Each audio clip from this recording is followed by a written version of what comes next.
What's up, guys? Hopefully you can hear me.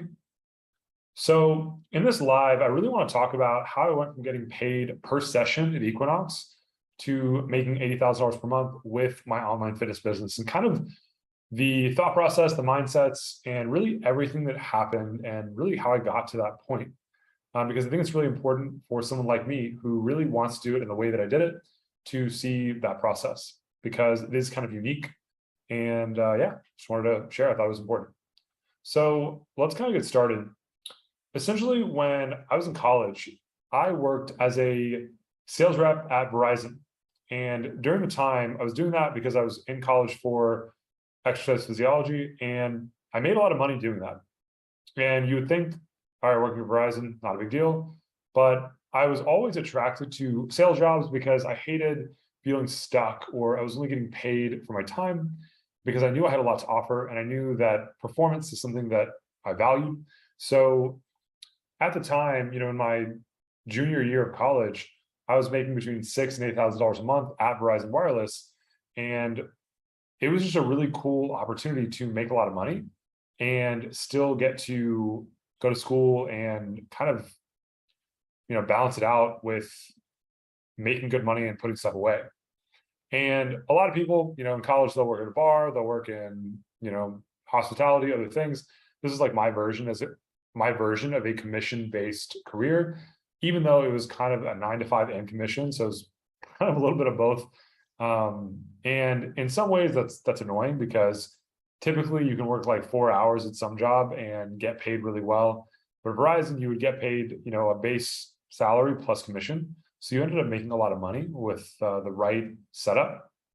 And so over time, that year, I realized earning more meant spending more time. And my ultimate goal is to have money and freedom. And I really love fitness and I love training, but I just didn't see how I was going to make that a career and not be in the same situation, right? If anything, Verizon gave me a really good setup to make a lot of money, but I wasn't really doing something I loved.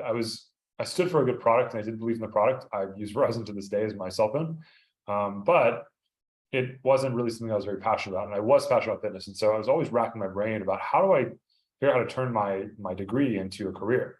And over time, I realized that I would eventually max out on hours, whether I was training or whether I was Verizon. And so I started thinking about what's another way to do it.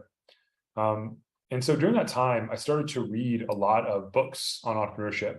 I read Shoe Dog by Nike. I read all of these different books about Nike. I read all these different books trying to just figure out what do entrepreneurs who have time and freedom really do? And the pattern that I saw is they all took big risks. They all had a lot of skills they were developing, and they leveraged these things to get money without sacrificing time. And I kind of knew that's who I was, right? I kind of felt this sense of greatness inside of me, and not in a delusional sense. I feel like I'm great without any effort. I just feel like I have a lot to offer, and I didn't know how to get all that I had to offer into the world in the way that I felt was congruent with my values. And so it was just this constant process of learning and figuring out who was I in the grand scheme of if I would look at different people, I was like, am I like them? And I would always look around to see if I could relate to anybody on the way that I thought. And I remember one day I got a lot of money from a commission check at Verizon. It was the most I'd ever made. And I just kind of felt frustrated. I was just I just made so much money from performing really well here. And now, I was getting reached out by advisors and kind of the company, and they were like, hey, Smeem, great job, blah, blah, blah. And it was really cool to be recognized, but I even realized I didn't really care about recognition. I still cared about freedom. And so realized I was definitely more of an entrepreneur business owner, because praise didn't really excite me, because I knew that it didn't have an end goal that I wanted. And so the more I performed, even at Verizon, as I was working on my degree, I was like, man, this is how most jobs and careers are. You perform and you get more work. You don't necessarily get more freedom. And so it started to really make me think about what I wanted more and more. And so I was driving one day and I was listening to a podcast, and I was thinking of all these different ways that I could have more remote work or freedom and make good money. And so I remember listening to that podcast, and it was really funny because I started to apply for jobs online while I was working and kind of driving to school, working, driving to school and working. And that time was really valuable because it just kept on making me think about what I wanted. And when I applied, I realized I actually applied for the podcast that I was actually listening to, which was crazy. And they were looking for a strength and conditioning coach or somebody who was going to help train their clients and also the owners of the company. And probably 2 weeks later, after I applied, I got the job, and I had to fly out to California well, I didn't get the job yet. I flew out for an interview. And then 2 weeks after that, I came home and I got the job. And it was crazy because now I basically went from Tennessee to California, and essentially worked for a business owner who had a remote business, and they had a big marketing company that was a personal development podcast. And I can't talk. I got to see on the inside of a really successful marketing company that was personal development focused. So I really got to see what it took to build a business and why it worked. And so what that taught me is, like, I went there, I started training the clients of this company. I started training the owners, and I got a lot of praise and feedback for, how great of a coach I was. And it really built my confidence. I was only 24 at the time. And it's because of that risk that I realized my value as a coach was beyond what I thought it was, because these clients were paying $8,000 to be a part of this program. And they kept telling me, like, I changed their life. And I was just like, I'm only 24 years old. Like, how did I change your life? But it really was because of the way that I thought and how I approached, fitness, and how I helped them take care of themselves, and how I helped them, build consistency and habits and all these things, and really the mindsets and the philosophies that I carried. And more I realized it was the way that I thought that they valued and appreciated. And so during that time, I was there for about a year. I met a lot of really cool people, and I actually got some clients that were online at the time. I didn't really realize what an online business was, but they would come to this program, they would leave, and these guys lived all over the world. And they're, "Hey, Sameem, can you still work with me?" And I was like, "Yeah, for sure, whatever, $800." And I would just kind of like say a price.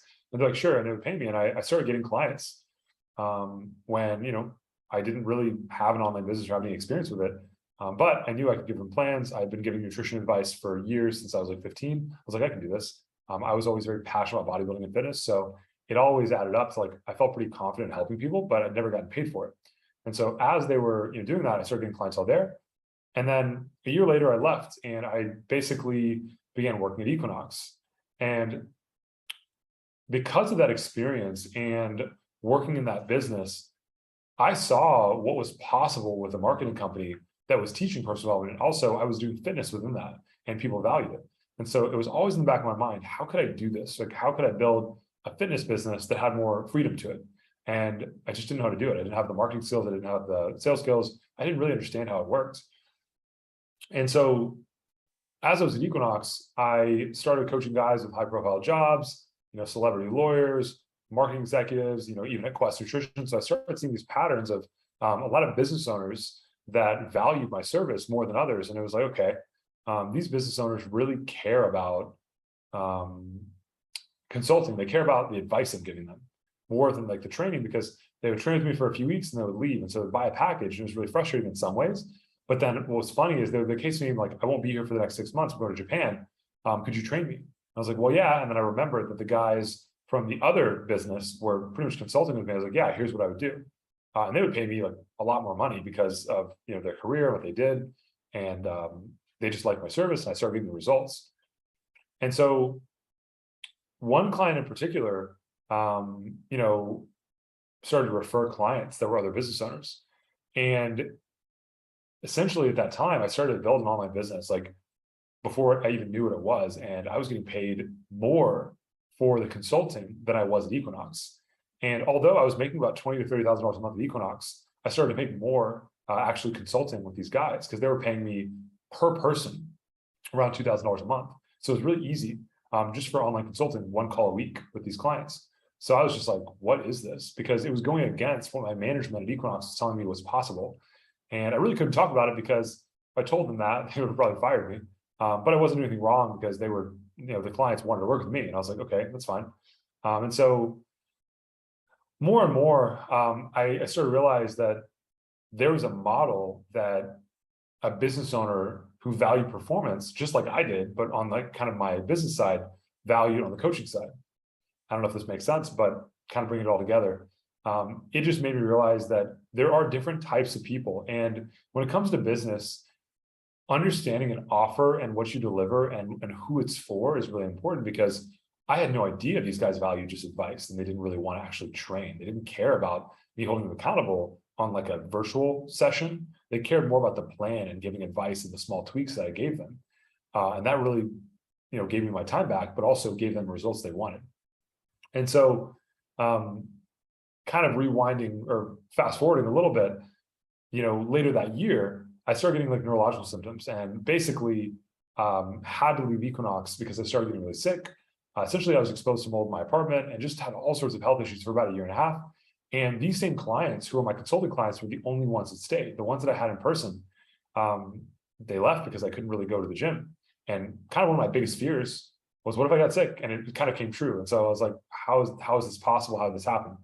And so because of these neurological symptoms, it kind of stopped my in-person training. I had to stop Equinox.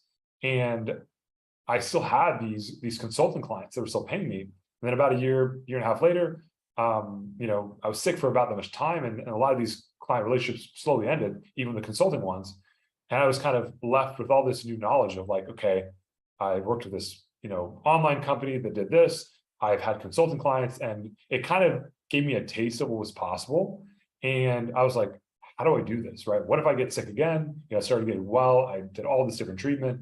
And it was cool because in one way you could look at what happened as like horrible. I was like, oh, look, you lost all your clients, all this bad stuff happened. But the most beautiful thing about that is that it kind of left me with nothing, with all this new knowledge and information. And so I go, all right, how am I going to do this again? And so I actually reached out to my former boss at that personal development company and said, hey, do you know any mentors who can help with building a business? He referred me to a guy who, had built a business, and I joined his mastermind. And it was okay. It wasn't my favorite. There wasn't a lot of like one-on-one help, but it was kind of a community of other people. And the benefit of that is I actually remember one of the events we went to. It was in Venice, and I met a guy who was a personal trainer mentor. He was kind of like he was running local Facebook ads, and he taught personal trainers how to run local ads to get clients. And so, I remember taking the guy out to lunch, and I was like, hey man, I definitely want to do your program. And so I basically got his program, and I moved actually from West Hollywood at the time to Mission Viejo. And at Mission Viejo, I got a place with like a kind of a gym in the area, so I could train at the gym of the place that I was staying at. And in his program, he was teaching trainers how to run local Facebook ads to get clients. And so I was like, all right, how am I going to build my clientele? And all I could think to myself was, how can I get like Equinox quality clients? Like, how can I get somebody who are these business owners? And I just didn't know how to attract them. And so I started researching like wealthy zip codes in the area that I was in. And I was like, okay, Coto de Casa was about 15, 20 minutes away from where I lived at the time.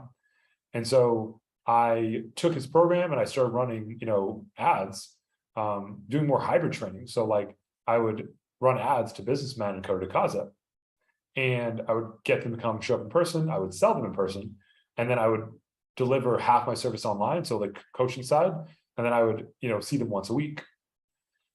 And that did really well. That's how I kind of started to build back my client base with that kind of Equinox quality client. They were all businessmen. They were traveling a lot. It was great. But I started to realize that kind of the same problem. These guys would travel and they could only see me once a week, and it was okay, but it was still limiting me in my ability to, get more clients.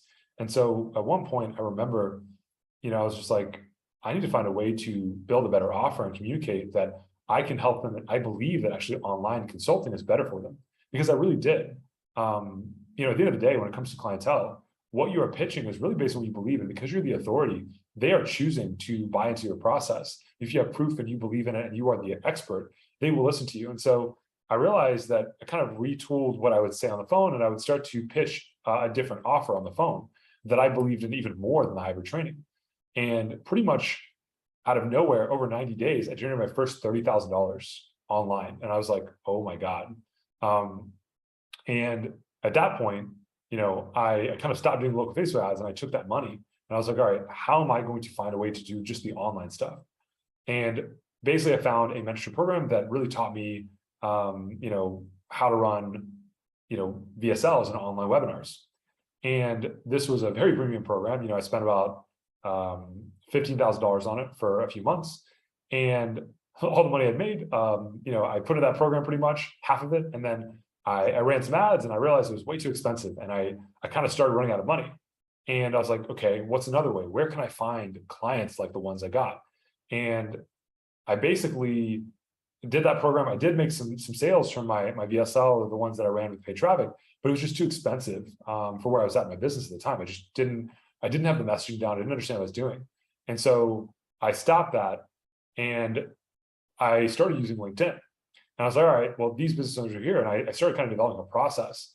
And as I started to find business owners on LinkedIn, my cost for LinkedIn was like nothing, because it was just like the system. And I was starting to kind of build the messaging around it, because there were so many CEOs who were on LinkedIn. It was really easy to get a conversation going with the CEO. And I started building this new messaging and testing different strategies. And that was what kind of started my journey with my online business. And I kind of did the similar pitch that I did from the guys at Coda de Casa, but I kept optimizing it. And pretty much from that point forward, I started getting like $5,000 deals, $10,000 deals, all from LinkedIn. And that's how I started to scale my online fitness business with business owners, because there was such high concentration. Even ads couldn't compete with how effective LinkedIn was to get in front of the right person. And so once I started doing that, I realized that the cost to acquire a client with LinkedIn was like almost nothing compared to ads. And it allowed me to generate a lot of cash flow to then reinvest later. And that's pretty much like the primary path that I took to get to my business, because so many people on LinkedIn are qualified. They make about, roughly $100,000 a year, about 77%. And so it changed my life, because I realized that, all of the things that happened to me led to this moment, and it allowed me to really get in front of the right people. And then little by little, I started to optimize and systemize the process I developed, and I started helping other people with it. And then that's kind of how my mentorship was created, because I kind of went through all of it myself, and every point of frustration that I went through, every challenge I dealt with, led me to the next step. And so I share this with you guys because if you're in a position where you see greatness inside of yourself, and you're meant for more, and you're a trainer, you're a coach, you're a health coach, you're a nutrition coach, and you just can't see the next step, I urge you to really master the process of finding the right clients, building the right offer, and getting the support you need. Because if it wasn't for the mentorships that I invested in, I wouldn't have seen the next step. And every single thing that I did led me to the next step. And I made some money and then I reinvested it, made some money and reinvested it. And so many people are looking for like an investment to pay off like right away, or, to be an overnight success. But even with my situation, that wasn't the case. And it took a while. And so if you're in that position and you need help and you're not sure what to do, reach out, ask me a question. I'm always happy to help and just offer perspective. And if I feel like I can help you, I definitely will suggest, what options we have available. But a lot of times people don't realize like how much work goes into developing yourself and succeeding. It didn't happen for me right away. And I think a lot of people don't realize that you have to make mistakes. You have to believe things before you see them, which is my journey. So many people nowadays, like, and I get it, even in our program, people make, $30,000 in 30 days, and these numbers you see. The truth is, like, even if you made an investment and it paid off 12 months later, it's worth it. But so many people see it so short-sighted, or like, if they don't feel like they can win off the bat, it's not worth it. But no success works that way. And that's why I share what I share, because I want you guys to learn from all my mistakes and the things that I've done that didn't work. And I want you to be able to implement them from my experience and not trying to reinvent the wheel. So hope this is helpful. I hope this inspired somebody on the other side of the screen. And yeah, if you guys have any questions, like, please reach out, shoot me a